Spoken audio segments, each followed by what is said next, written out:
जय श्री कृष्ण। श्री पुरुषोत्तम भगवान की जय। छठा अध्यायના પ્રારંભે શ્રી નારદજી કહે છે, વૈકુંઠાધિપતિર ગત્વા ગોલોકે કિમ ચકારઃ તદ્વદસ્વ કૃપામ કૃત્વા મહ્યમ શુશ્રૂષવે નઘ. હે નિર્દોષ નારાયણ, વૈકુંઠના અધિપતિ વિષ્ણુ ભગવાને ગોલોકમાં જઈને શું કર્યું હતું એ સાંભળવાની મને ઈચ્છા છે. કૃપા કરીને મને એ આપ જણાવો. શ્રી નારાયણ કહે છે, હે નિર્દોષ નારદ, વિષ્ણુ ભગવાન અધિક માસની સાથે ગોલોકમાં ગયા એ પછી ત્યાં જે કંઈ બન્યું હતું એ હું તમને કહું છું, સાંભળો. આ ગોલોકની વચ્ચે શ્રી કૃષ્ણ ભગવાનનું મંદિર છે. તે મણિમય થાંભલાઓથી અતિશય સુશોભિત છે. તેજનું ધામ છે, મનોહર છે. તેને શ્રી વિષ્ણુ ભગવાને દૂરથી જોયું, પણ એના તેજથી અંજાઈને એમની આંખો બંધ થઈ જવા લાગી. ધીરે ધીરે આંખો ઉઘાડીને ધીમા પગલે વિષ્ણુ ભગવાન આગળ ચાલે છે.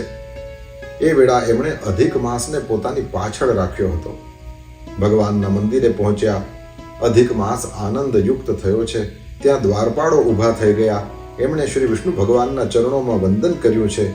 અને એ પછી વિષ્ણુ ભગવાને ધીરે ધીરે ભગવાન શ્રી કૃષ્ણના એ ધામમાં પ્રવેશ કર્યો છે. એ વેળાએ ત્યાંની શોભાથી તેમના નેત્રો અંજાઈ જતા હતા. અંદર જઈને શ્રી વિષ્ણુ ભગવાને તરત જ શ્રી કૃષ્ણને નમસ્કાર કર્યા છે. એ વખતે તે પુરુષોત્તમ ભગવાન ગોપીઓની વચ્ચે રહેલા હતા. રત્નના સિંહાસન ઉપર વિરાજેલા હતા. એમને નમસ્કાર કરી લક્ષ્મીપતિ વિષ્ણુ ભગવાને બંને હાથ જોડીને તેમની આગળ નીચે પ્રમાણે સ્તુતિ કરી છે. વંદે વિષ્ણું ગુણાતીતમ ગોવિંદમેકમક્ષરમ અવ્યક્તમ અવ્યયમ વ્યક્તમ ગોપવેશ વિધાયિનમ. વ્યાપક, ગુણોથી પર, એક, અવિનાશી, ઇન્દ્રિયોના અવિષય, અવિકારી, ભક્તો સમક્ષ પ્રગટ થનારા અને ગોવાળનો વેશ ધારણ કરેલા આપ ગોવિંદને હું વંદન કરું છું. આપ કિશોર વયસમ શાંતમ, કિશોર વયના છો, શાંત છો, ગોપીઓના પતિ છો, મનોહર, નવા મેઘ જેવા શ્યામ અને કરોડો કામદેવ જેવા સુંદર છો. આપ વૃંદાવનની વચ્ચે રાસ મંડળમાં રહો છો. પીળા પિતાંબરથી પ્રકાશો છો, સૌમ્ય સ્વરૂપ છો અને આપની સુંદર આકૃતિ ત્રણ ઠેકાણે વાંકી ઉભેલી જણાય છે. આપ રાસના ઈશ્વર, રાસમાં વસનારા તથા રાસોત્સવ કરવા ઉત્સુક રહો છો.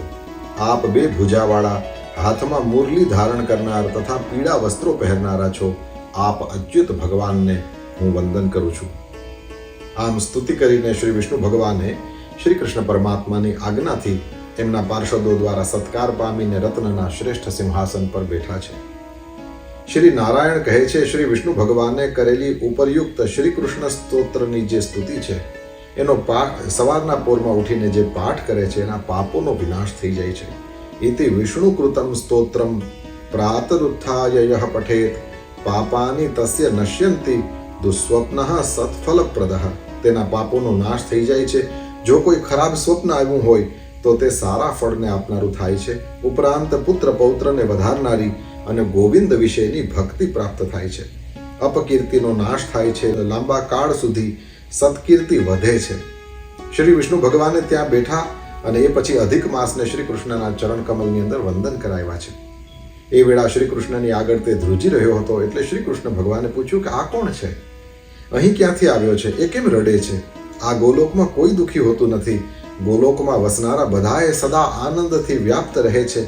સ્વપ્નમાં પણ તેઓ ખરાબ સંબંધવાળી દુઃખની વાત પણ સાંભળતા નથી. છતાં હે વિષ્ણુ, મારી આગળ આ દુઃખયુક્ત હોઈને કેમ ઊભો છે? એની આંખમાંથી આંસુઓ વહી રહ્યા છે. વારંવાર ધ્રુજી રહ્યો છે. શ્રી નારાયણ કહે છે, નવા મેઘમંડળ જેવા મનોહર શ્રી ગોલોકનાથ શ્રી કૃષ્ણનું વચન સાંભળીને સિંહાસન પરથી એકદમ ઊભા થઈને શ્રી વિષ્ણુએ મળ માસનું સમગ્ર દુઃખ છે એ ભગવાન શ્રી કૃષ્ણની પાસે કહેવા માંડ્યું છે. શ્રી વિષ્ણુ ભગવાન કહે છે, હે વૃંદાવનને આનંદિત કરવામાં ચંદ્ર સમાન હે શ્રી કૃષ્ણ, હે મુરલીને ધારણ કરનારા, આપની સમક્ષ આ અધિક માસનું દુઃખ હું કહું છું, આપ સાંભળો. એ જ કારણથી આને લઈને હું અહીં આવ્યો છું, કેમ કે એનો કોઈ સ્વામી નથી. આપ આના તીવ્ર દુઃખરૂપ દાવાનળને દૂર કરો. આ અધિક માસ છે. સૂર્યનો પ્રવેશ આનાથી દૂર રહે છે. એથી આ મલિન હોઈને સર્વકાળે શુભ કર્મમાં અયોગ્ય ગણાયો છે. સ્વામી રહિત આ મળ માસમાં પુણ્ય નિમિત્તે સ્નાન દાન વગેરે ન કરવું જોઈએ એમ સમજીને સ્વામી વર્ગ સહિત સર્વ વનસ્પતિઓ અને લતાઓ વગેરેએ 12 મહિનાઓએ કળાઓ કાષ્ઠાઓ તથા લવ વગેરે કાલના અંશોએ અયનોએ તથા વર્ષોએ આનો તિરસ્કાર કર્યો છે.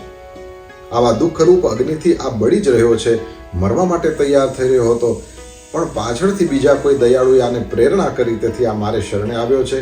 હે ઇન્દ્રિયોના નિયંતા, શરણ ઈચ્છતો આ અધિક માસ વારંવાર રડ્યા કરે છે અને ધ્રુજી રહ્યો છે.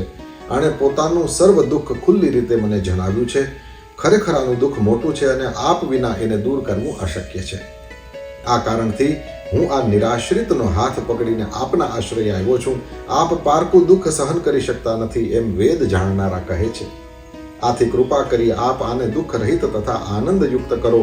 આપના ચરણ કમળને શરણે આવેલો કોઈ પણ પ્રાણી કદીએ પણ શોક કરતો નથી, આવું વેદ વેદતાઓ કહે છે. એટલા માટે હે જગતપતિ, એ વચન તો મિથ્યા કેમ થાય? મારા માટે પણ આપે આનું દુઃખ દૂર કરવું જોઈએ. હું સર્વનો ત્યાગ કરીને અહીં આપની પાસે આવ્યો છું, તો મારું આવવાનું સફળ કરો. સેવકે પ્રભુની સમક્ષ વારંવાર ન કહેવું જોઈએ એમ નીતિકુશળ મહાબુદ્ધિમાન પુરુષો કહે છે. એટલા માટેથી હવે હું વધારે નહીં કહું એમ પરમાત્માને વિનંતી કરી છે.